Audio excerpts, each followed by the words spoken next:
Hugh Jackman. Hugh Michael Jackman, né le 12 octobre 1968 à Sydney, Australie. Hugh Jackman étudie la comédie à la Western Australian Academy of Performing Arts, située en Australie, avant de débuter devant la caméra de la série autrichienne Law of the Land en 1994. Mais c'est en 1995 dans la série Corelli qu'il sera dans le rôle principal de Kevin Jones. La même année, toujours dans une série, il sera Brandy Jackson dans Blue Heeler. En 1996, encore dans une série télévisée autrichienne, Cloney River The McGregor Saga. 2 ans après, on le retrouve dans le thriller policier Profile of Serial Killer. En 1999, il est Curly McLean dans le rôle principal du film musical Oklahoma, suivi du drame Erskillville King. Hugh Jackman fait ses débuts au cinéma en 1999 dans la comédie romantique Paperback Hero, où il incarnera Jack Will. C'est l'année 2000 qu'il se fera connaître internationalement dans le film X-Men. Il apparaît en 2001 dans la comédie romantique Attraction Animale. Et il a joué dans Attraction Animale, dans lequel il est le partenaire d'Ashley Judd. Il confirme également cette année-là son statut d'acteur avec le trailer Opération Espadon. Dans Opération Espadon, c'était un chef cuisinier. Puis dans une comédie romantique Cade and Leopold en 2002. En 2003, il fait son grand retour avec son personnage Wolverine dans le film X-Men 2. L'année suivante, les studios d'Universal lui proposent d'incarner le rôle d'un chasseur de vampires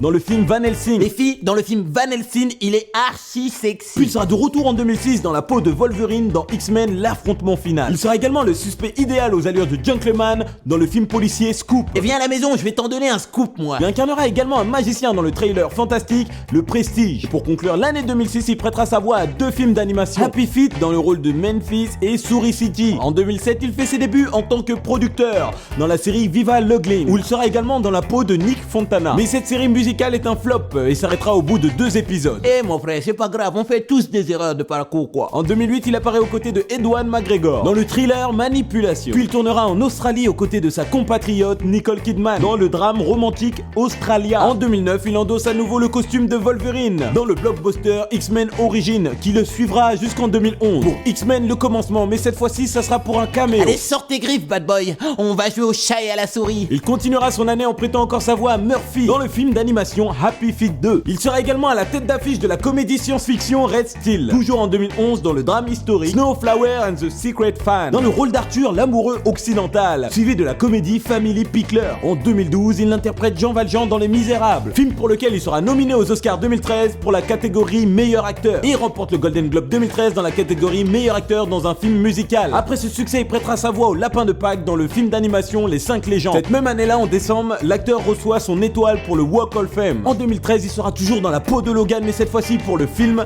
Wolverine, le combat de l'immortel. Ah, tu sais un tissu qui peut blesser quelqu'un quand il sort les griffes, quoi. La même année, il se distingue dans un rôle dramatique dans le thriller psychologique Prisoner, aux côtés de Jack Gyllenhaal. Alors les amis, ce film, je vous invite à le voir, parce que c'est une tuerie.